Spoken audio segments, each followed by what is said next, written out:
Hello, dear students. Good morning. Welcome to English Kingdom. This is your teacher Deepak Juneja, and today we are going to discuss the topic notice writing. This is not a new topic for you. Maybe you are already acquainted to this one. So this will be just a refreshing session how to write a notice and what are those things which are to be kept in mind while writing a notice. So let's go to the next slide and read about that what notice writing is. So what is basically notice writing? Why is a notice written? So see, when we want to give a lot of information to a lot of people in a short span of time, then we write a notice. यानी हम जब कम समय के अंदर बहुत ज़्यादा information बहुत ज़्यादा लोगों तक पहुंचाना चाहते हैं तो हम नोटिस लिखते हैं ताकि वो इन्फॉर्मेशन सभी लोगों तक पहुंच जाए कम समय के अंदर. Suppose your school principal is make to an announcement for holiday tomorrow. So there are two ways only. दो तरीके हैं, या तो he goes to each and every student and tells him that tomorrow it will be a holiday, or he goes to each and every classroom and then he announces. Another way is that he just pastes a notice on the notice board, and there when the students pass through that one and they read about that one, and in that way they are communicated the masses.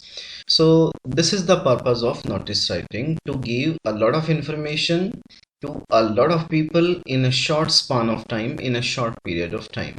So here you can see a notice has 7 parts. एक notice में 7 parts होते हैं. कौन कौन से 7 parts होते हैं? The first part is name of the school. Name of the school or institute which is issuing the notice. सबसे ऊपर लिखा जाता है उस स्कूल का नाम या उस इंस्टीट्यूट का नाम जो नोटिस को इशू कर रहा है. उसके बाद में होता है the word notice in capital letters. Notice वो जो शब्द है उसको कैपिटल लेटर्स में लिखा जाता है, जैसे यहाँ लिखा हुआ है उसी प्रकार से. थर्ड लिखा जाता है, थर्ड पार्ट होता है date at the left hand side. Date लिखी जाती है लेफ्ट हैंड साइड पर. और फोर्थ पार्ट होता है the title, what the notice is all about, यानी ये नोटिस किस चीज़ के बारे में आप लिख रहे हैं. कोई आप हॉलीडे अनाउंसमेंट कर रहे हैं, या फिर एग्जामिनेशन का अनाउंसमेंट कर रहे हैं, एनुअल डे का अनाउंसमेंट कर रहे हैं, कोई कैंपेन का अनाउंसमेंट कर रहे हैं, कोई जयंती का अनाउंसमेंट कर रहे हैं, बस वही टाइटल होता है. टाइटल में हमेशा एक बात ध्यान में रखनी चाहिए कि the title should not be more than 3 और 4 वर्ड्स, कि टाइटल 3 या 4 शब्दों से ऊपर नहीं होना चाहिए, क्योंकि 3 और 4 वर्ड्स से ऊपर होते title becomes lengthy and it is not attractive. Attractive बनाने का तरीका यही है कि उसको 3 और 4 वर्ड्स में ही बनाया जाए. उसके बाद बॉडी लिखी जाती है. तो नोटिस की जो बॉडी होती है उसमें ये 4 या 5 point necessarily they are to be included. कौन कौन से पॉइंट्स हैं? क्या होने वाला है, व्हाट, वेयर कहाँ होने वाला है, व्हेन कब होने वाला है, हाउ कैसे होने वाला है, तो प्रोसीजर उसका लिखना होता है. तो ये सब चीज़ें आपके नोटिस की बॉडी में इंक्लूड होनी ही चाहिए. उसके बाद में सिक्स्थ पार्ट होता है नेम ऑफ द इश्यूअर, यानी who is going to issue the notice. उसके बाद लास्ट पार्ट है डेजिग्नेशन, यानी designation means post. The person who is going to issue the notice और the person who has issued the notice he should write his on post also. Designation भी उसको अपना लिखना चाहिए. So let's go to the next slide. Here you can see this is the example of a notice. एक notice का example देखिए. सबसे ऊपर this is the name of the school or institution which has issued notice. This is given there. Then the second part comes the word notice in capital letters. Then the third part date at the left hand side, and fourth part this is the title annual day celebration. So just have a look at at this particular notice, and here it is body. In body we have included all the points, what, where, when and how. Suppose this is all about annual day celebration, so we have written that annual day is being celebrated when in a school campus, or sorry, when at 6 p.m. on 15th of October 2020. And another one is where in a school campus. And then some additional information is given there which is relevant to the topic. जो topic से relevant है कुछ additional information दी हुई, जैसे under the chairmanship of Shri V K Sharma, honourable deputy collector Chittorgarh, The program is scheduled to be of 2 hours. Those who want to participate in cultural program should contact to Shri Deepak Juneja, ICCCA, latest by 7th of October. All the winners of various CC means co-curricular and sports activities will be given away the prizes on that day. So in that way you can expand this one. आप इसको इस तरह से expand भी कर सकते हैं, लेकिन relevant information ही देनी है. और basic necessary information क्या देनी है आपको? necessary information ही देनी, what क्या हुआ, क्या होगा, where कहाँ होगा, when कब होगा, और how कैसे होगा. So you can include some more points also. So look at this one, Kendriya Vidyalaya Chittorgarh notice. You can see this is the name of the school and the word notice. So this animation is showing you.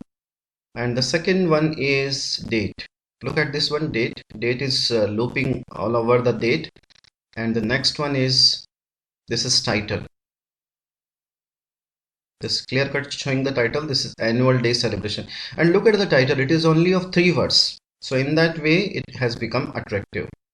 Then comes body. Body you can see. Don't go with this animation. This is body, and here it is name of the issuer. Name of the issuer is Karan, and designation of the issuer is also written there. So we back to this one answer of notice, this sample of notice.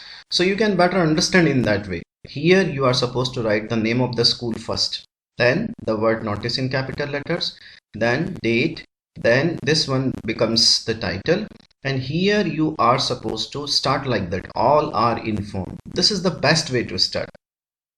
Otherwise some students write like that also, it is informed to all. That also is good, but it would be proper either this one or that one, all are informed, or it is informed to all. That the school is going to organize its annual day on 15th of October 2020 at 6 p.m. in school campus, and then some additional information are given there. One thing is to be kept in mind that this particular body, it has a word limit of 50 words. That word limit of 50 words should not be violated. And when it comes to the word limit of 50 words, always keep in mind it's all about having the word range of 45 to 55 words. जब 50 words के word limit की बात आती है ना, तो हमेशा हम बात करते हैं 45 वर्ड्स से 55 वर्ड्स की वर्ड रेंज की. Don't go beyond 55 words and don't come lesser than 45 words, because coming lesser than that one, it will be giving the impression as if you have nothing to write all about the notice. So important things for writing a notice. Examination tips. While writing in examination, what things are supposed to be kept in mind?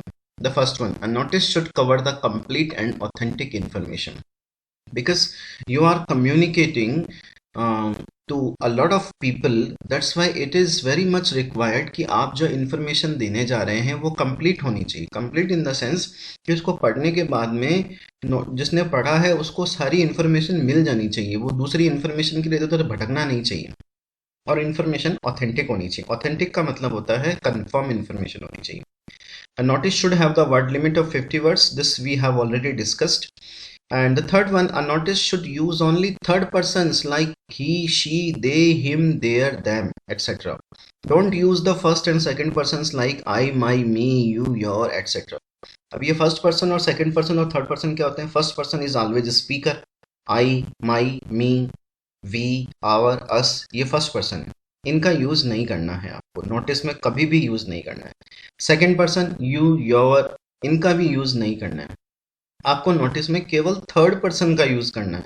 He, she, they, them, their, them. यहाँ पे देखिए, पीछे चलते हैं हम लोग, कहीं भी ऐसा इसमें I, my, me, you, your, you जैसे शब्दों का यूज नहीं किया गया. Remember, if you use these kinds of words, it will be inviting the penalty. ये पेनल्टी को इनवाइट करेगा. That's why it is better to avoid these kinds of words. I, my, me, you, your, you, इस तरह के शब्दों को बिल्कुल भी हमें अवॉइड करना चाहिए. देखिए यहाँ पे भी लिखा हुआ है, दोज लिखा हुआ है, और सभी जगह थर्ड पर्सन का यूज किया गया है.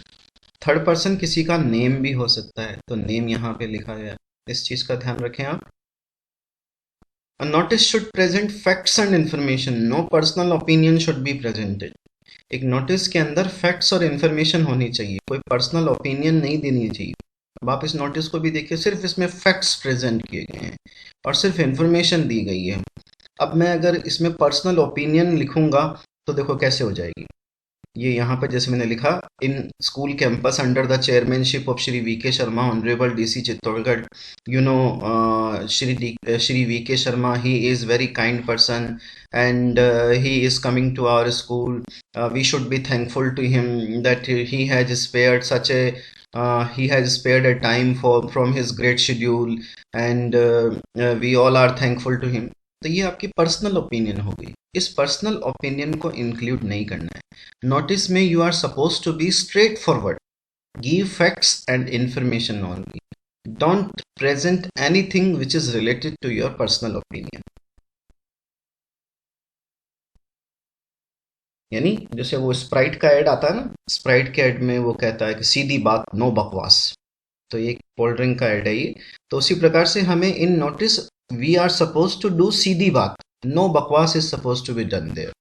सो look at this one, home assignment. ये आपको अपनी फेयर कॉपी में करने हैं होम असाइनमेंट। देखिए पहला question, suppose you are Rohini Malhotra, the principal of Kendriya Vidyalaya Ajmer, your school is going to open after a long lockdown period due to COVID-19, write a notice asking the students to join the school with corona protocol. अब आपको इसमें information देनी है, तो school खुलने जा रहा है COVID-19 के बाद में, और सभी बच्चों को अपने पूरे कोरोना प्रोटोकॉल के साथ में ही स्कूल आना है। स्कूल में ये सैनिटाइज़र अवेलेबल रहेंगे और सभी लोगों को फेस मास्क के साथ में आना है और 6 फीट की डिस्टेंस रखनी है और ऑल्टरनेटिव तरीके से आना है। उसके लिए प्रॉपर शेड्यूल बना दिया गया है, that is available on school notice board that is available. इस तरह से आप लिख सकते हैं। और भी अगर आपके दिमाग में कुछ आता है तो you can write, but that should be in the form of fact और information only, no opinion should be there. Second question, suppose you are Sahil Gupta, the EO of Nagar Parishad Chittorgarh. The Parishad is going to launch encroachment removing campaign. Encroachment कहते हैं अतिक्रमण, यानी जो जमीन आपकी नहीं है उस पर आप दुकान वुकान लगा के बैठ गए हैं, उसको एनक्रोचमेंट कहा जाता है। तो एनक्रोचमेंट रिमूविंग कैंपेन चल रहा है अगले शनिवार से। तो आपको सभी लोगों को इन्फॉर्म करना है कि भाई अपना सामान वामान सब टाइम पे हटा लें, इतने बजे हम एनक्रोचमेंट रिमूविंग कैंपेन करेंगे। और कोई भी फिजिकल लॉस अगर आपको होता है, आपकी प्रॉपर्टी को लॉस होता है, तो उसके लिए हम जिम्मेदार नहीं होंगे। और ये सरकारी ज़मीन है, इस सरकारी ज़मीन के ऊपर आप इस तरह से अतिक्रमण नहीं कर सकते। तो ये तो खैर लिखने की ज़रूरत नहीं है, सरकारी ज़मीन के ऊपर आप ऐसे यू वर्ड का यूज़ करना पड़ेगा, that would not B proper. सिर्फ आप ये बताइए कैंपेन होगा कब, कितने बजे होगा, कितने बजे से लेकर कितने बजे तक होगा, कौन सी पर्टिकुलर लोकेशन में होगा, और साफ साफ लिखिए all are requested to manage their what to say articles and all other physical property, because the Nagar Parishad would not be responsible for any loss. ठीक है। Then third one is your school is going to publish its yearly magazine Manjusha. This is the name of the magazine. Write a notice for students asking them to contribute in the form of articles, poems and stories. Magazine कौन सी publish होने जा रही है, कब publish होने जा रही है, किस किस तरह से बच्चे दे सकते हैं, आर्टिकल्स, पोएम्स और स्टोरीज दे सकते हैं। You have to write that all composition should be the original one, and in that for that the student should submit a certificate also in that sense. और दूसरी चीज़ आप इसमें ये भी लिख सकते हैं कि इसकी लास्ट डेट क्या है, इसको जमा कराने की, किसे जमा कराना है, ये सब आपको इसमें लिखना है। Your society, namely Gokul Dham Society, is going to organize Run for Unity on 31st of October 2020. Write a notice for information of residents. You are Atmaram Tukaram Bhide. In that way, you will be giving the information about what is to be happen. Run for Unity, when, where, कहाँ से लेकर कहाँ तक होगी, on the occasion of Sardar Vallabh भाई पटेल जयंती। इस तरह से आप इसको उसमें लिखना है। जितने भी लोग दौड़ेंगे उनके अंदर उनको सर्टिफिकेट्स और रिफ्रेशमेंट भी मिलेगा। Those who want to, corona protocol का पूरा ध्यान रखना होगा।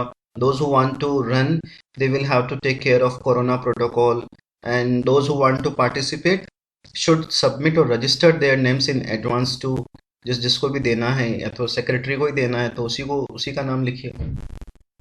और जब आप लिखते हैं ना to me, those who want to register, those who want to run in या participate in this program should register themselves, या फिर should submit their names to me की जगह लिखेंगे अंडरसाइंड, अंडरसाइंड की स्पेलिंग होती है UNDERSIGNED। अंडरसाइंड का मतलब जिसने नीचे साइन कर रखे हैं। फिफ्थ क्वेश्चन है, you are Javed who runs an NGO namely save humanity. ये आप एक एनजीओ का नाम है जो आप रन करते हैं। Your NGO is going to organise a blood donation camp. अब ब्लड डोनेशन कैंप ये आपका टाइटल हो जाएगा। कहाँ होगा, कब होगा, कितने बजे से लेकर कितने बजे तक होगा, और कितनी उम्र के लोग ब्लड दे सकते हैं। इस कार्यक्रम के कोई मुख्य अतिथि हैं तो उनका भी नाम इसमें लिखना है। और जो ब्लड डोनेशन करेंगे उनको, ब्लड डोनर्स को क्या मिलेगा, सर्टिफिकेट मिलेगा, रिफ्रेशमेंट मिलेगा। In that way you can write that one. So this was all about from the corner of home assignment for notice writing. I hope you understood the things. Yet if you have any query, please drop your comment in the comment box. Thank you.